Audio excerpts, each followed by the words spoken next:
Good evening again. Now one more reaction is decomposition reaction. इसको भी हम समझ लेते हैं decomposition reaction क्या होता है. आप decompose होने का मीनिंग ही समझते होंगे कि what is meant by decomposition और if a thing is decomposing what does it mean. तो decomposition reaction is what? सबसे पहले ये हमें पता होना चाहिए कि ये क्या होता है. So decomposition reaction is a reaction in which single compound breaks down to give two or more simpler substances. ठीक है. अगर कोई चीज ब्रेक हो रही है, सपोज एक चीज से आपके पास आई मस्ट से ये ए बी है, मैं ऐसी एग्जांपल आपको दे रही हूँ, and if it is broken down into A plus B, तो आप क्या बोलेंगे कि डिकम्पोजिशन हैज टेकन प्लेस. तो समझ पा रहे हैं आप लोग कि डिकम्पोजिशन बेसिकली क्या है. Breaking is a reaction in which a single compound breaks down into two और मोर सिंपलर सब्सटेंसेस. अब हम ये देखते हैं कि डिकम्पोजिशन रिएक्शन कितने उसमें क्लासिफाइड है. इट इज क्लासिफाइड इनटू तीन तरह से डिकम्पोजिशन रिएक्शन कैरी आउट किया जाता है. One is thermal decomposition.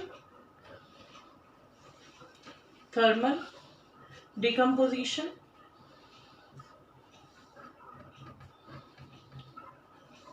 reaction. Another is photo decomposition,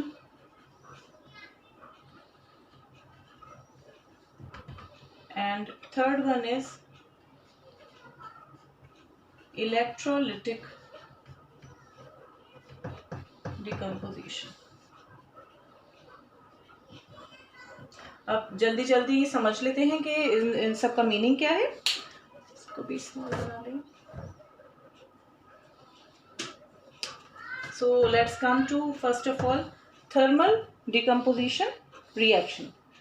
तो थर्मल डिकम्पोजिशन रिएक्शन बच्चों ये होता है कि decomposition reaction in which takes place by absorption of heat. आप हीट प्रोवाइड कर रहे हैं and this reaction is carried out because of absorption of heat. Okay, this is known as thermal decomposition. Photo तो आपने photosynthesis पढ़ाई होगा biology में. Photo means light. तो जो लाइट की वजह से हो, it is known as photo decomposition और फोटोलिसिस. इलेक्ट्रोलिटिक डिकम्पोजिशन, इसको भी आप थोड़ा बहुत मेकआउट कर सकते हैं. Electrolytic decomposition is carried out by electric current और electricity. It is also known as electrolysis. तो ये किससे होता है? ये इलेक्ट्रिक करंट की वजह से होता है डिकम्पोजिशन. इतना आई होप क्लियर है आपका. आज का हमारा जो टारगेट है to cover thermal decomposition as well as photo decomposition. Electrolytic decomposition will be explain to you later, right. तो हम पहले थर्मल डिकम्पोजिशन से ही स्टार्ट करते हैं कि what is thermal decomposition reaction. Let's have a few examples also जिससे हम और अच्छे से समझ पाए. नाउ थर्मल डिकम्पोजिशन रिएक्शन में फर्स्ट एग्जांपल मैं आपको देना चाहती हूँ. आप ले सकते हैं लेड नाइट्रेट का example. Okay, PbNO3 twice lead nitrate on heating. जब हम उसको हीट करते हैं तो क्या होता है? Decomposes to lead oxide plus nitrogen dioxide plus oxygen gas. Okay, this equation is not balanced right now. इसको हम बैलेंस करेंगे. सबसे पहले बैलेंसिंग आपको मैं सिखा चुकी हूँ कि बैलेंसिंग कैसे होती है. बस आपको ये याद रखना है कि इसके प्रोडक्ट्स क्या क्या थे. फॉर्मूला करेक्ट आपको आना चाहिए. तो समझ लीजिए फिर आपको सब कुछ, आधी जर्नी तो आपकी ऐसे ही कंप्लीट हो गई अगर आपको फॉर्मूला लिखना आता है. ओके, तो PbNO3 twice it is a solid. आपने कोई पाउडर उसमें लिया फॉर्म में, ठीक है, लैब में इजीली अवेलेबल होता है. आपने उसको हीट किया, बट मेक श्योर, ये हमेशा वार्निंग बच्चों को बोली जाती है कि the mouth of the test tube should not be facing you as well as your partner. Okay, it should be away from your mouth. Okay, from your face. क्योंकि ये जो गैसेस होती हैं या कुछ भी जो भी फ्यूम्स निकल रहे हैं, they can harm your skin also, और sometimes there are chances of inhalation also, आपने इनहेल कर लिया तो it will be very dangerous for you. Okay, अब हम देखते हैं लेड नाइट्रेट कैसा होता है। It is white in colour. हमने कैरेक्टरिस्टिक्स में भी तो बहुत कुछ पढ़ा था ना केमिकल रिएक्शंस की। And lead oxide is what, it has yellow colour. और नाइट्रोजन डाइऑक्साइड जो होती है वो कैसी होती है, ब्राउन फ्यूम्स निकलते हैं इसके। कैसे निकलते हैं, ब्राउन। तो सपोज करिए ये आपका टेस्ट ट्यूब है ना, आपने लेड नाइट्रेट लिया। इनिशियली इट इज वाइट, है ना, आपने इसको हीट करना शुरू किया। ओके, तो ये क्या है, इसमें से फिर निकलने लगेगा, आप देखेंगे ब्राउन कलर के fumes after some time they will start coming out. और ये क्या आपने शो किया, इसका मतलब क्या है, नाइट्रोजन डाइऑक्साइड का एवोल्यूशन। ओके, और ये किस में चेंज हो जाएगा, येलो कलर में। It means it is no longer now lead nitrate, something else has been formed, which is what, lead oxide, along with the evolution of nitrogen dioxide and oxygen gas. This is very important. Please learn this equation and always learn, have this thing in your mind to remember colors also. Colour, क्योंकि colours में बच्चे कभी कभी confuse हो जाते हैं और इसी पर बेस्ड बहुत सारे सवाल भी आ जाते हैं। एक और रिएक्शन देख लेते हैं। ये आपको वीडियो कैसे देखनी है मैंने आपको बहुत बार बताया भी है कि आपको अपने पॉज कर करके देखिए, अपने आप लिखिए, then only you will be very much confident in the end. जब अब वीडियो पूरी देखिए, ये नहीं थोड़ा सा, कितने मिनट्स की, 10 मिनट्स मैक्सिमम, 10-12 मिनट की होगी, लेकिन आपका कुछ भला कर जाएगी ये video. Okay, another thermal decomposition of ferrous sulphate, ये भी हम लैब में दिखाते हैं, फेरस सल्फेट। ओके, ये बहुत बार हम लोग नाम भी इसका मैं इनिशियल पहले भी बता चुकी हूँ आपको कि it is what the colour of ferrous sulphate is pail green, green colour का होता है। ओके, और ये ग्रीन क्यों होता है, हम सिर्फ ये SO4 ऐसे आप ग्रीन लिखेंगे तो ये गलत है। .7H2O, इसके साथ ये वाटर ऑफ क्रिस्टलाइजेशन अटैच्ड है।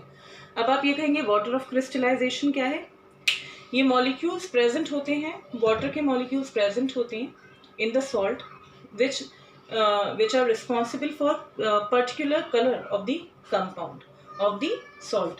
और अगर ये रिमूव हो जाते हैं तो salt sometimes it becomes colorless, है ना, और आप उसको फर्दर हीट करेंगे और फिर डिकम्पोजिशन रिएक्शन स्टार्ट हो जाता है। तो इनिशियली अगर हमारे पास FeSO4 है, इसे हम क्या बोलेंगे, फेरस सल्फेट हेप्टाहाइड्रेट। क्या बोलेंगे,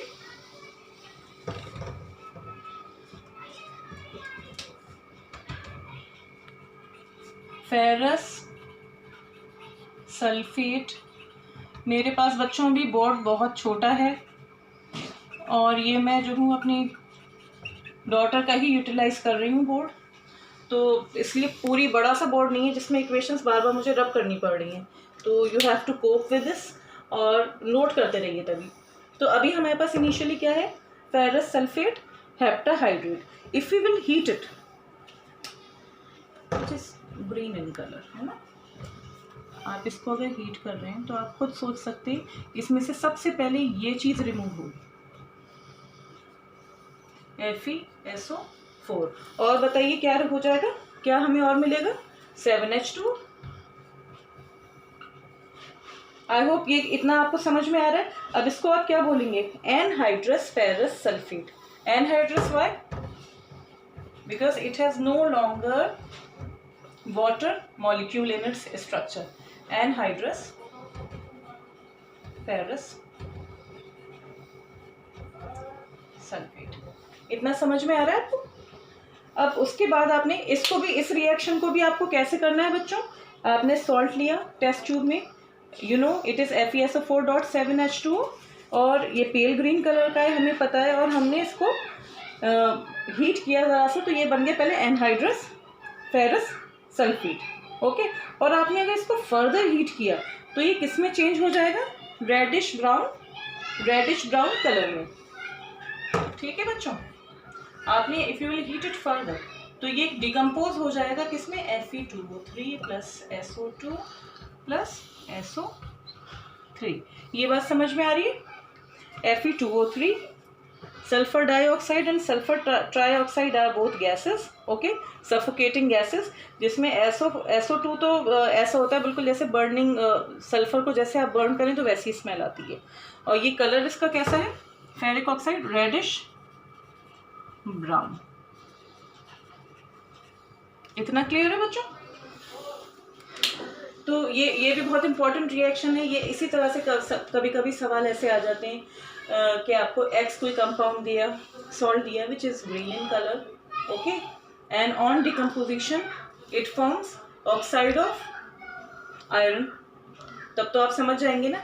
तो X क्या था, आपको आयरन की ऑक्साइड इन्होंने बता दी, तो इट मीन्स आयरन का ही कोई सॉल्ट था विच इज FeSO4.7H2O। तो this practice will be done after completion of the chapter। अभी एक और एग्जाम्पल हम डिस्कस कर लेते हैं। एक आपको मैंने कलर सॉल्ट का बताया, बहुत ही ब्यूटीफुल होता है, copper sulphate pentahydrate, blue colour. ये आप इसको देखेंगे तो आप कुछ देर तक तो देखते ही रहेंगे कि कितना ब्यूटीफुल कलर है। कॉपर सल्फेट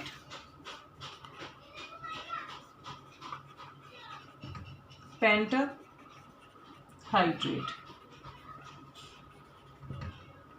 ठीक है चिल्ड्रन। नाउ अगर आप इसको हीट करेंगे कॉपर सल्फेट पेंटाहाइड्रेट को, तो सबसे पहले ये जो होगा चेंज होगा। अगर आपने 100 डिग्री सेल्सियस तक इसको हीट किया, ज़रा सा हीट किया, तो ये सबसे पहले बनेगा कॉपर सल्फेट मोनोहाइड्रेट। ये रिएक्शंस इतने बुक में गिवन नहीं है, बहुत डायरेक्ट रिएक्शंस दिए हुए हैं कि आपको कॉपर सल्फेट पेंटाहाइड्रेट दे दिया, उसका डिकम्पोजिशन दे दिया। लेकिन आप अपनी लैब मैनुअल में ही देखेंगे कि आपको डिटेलिंग भी है रिएक्शंस की, okay. And if you will heat it further at 230 to 250 degree Celsius, तो आपको क्या मिल जाएगा, 230 to 250 डिग्री सेल्सियस पे ओनली कॉपर सल्फेट। अब इसको आप बताइए, आप क्या बोलेंगे? It has no water molecule in its structure, तो इसको हम बोल सकते हैं anhydrous copper sulphate, which is what, ये ब्लू है और ये कैसा होता है, वाइट कलर। और ये आप देखेंगे ब्लूइश वाइट कलर अपेयर होना शुरू हो जाता है। ब्लूइश वाइट मैं बोलूँगी आपसे, ये जो कॉपर सल्फेट मोनोहाइड्रेट है, समझे बच्चों? ये कैसा होता है, bluish white.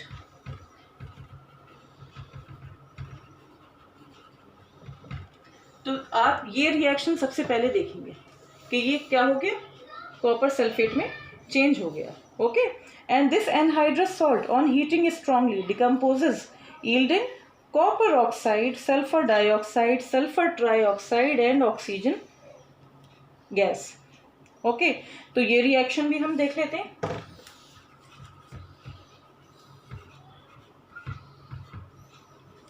CuSO4 gives what, 4CuO plus 2SO2 sulfur dioxide plus 2 moles of SO3।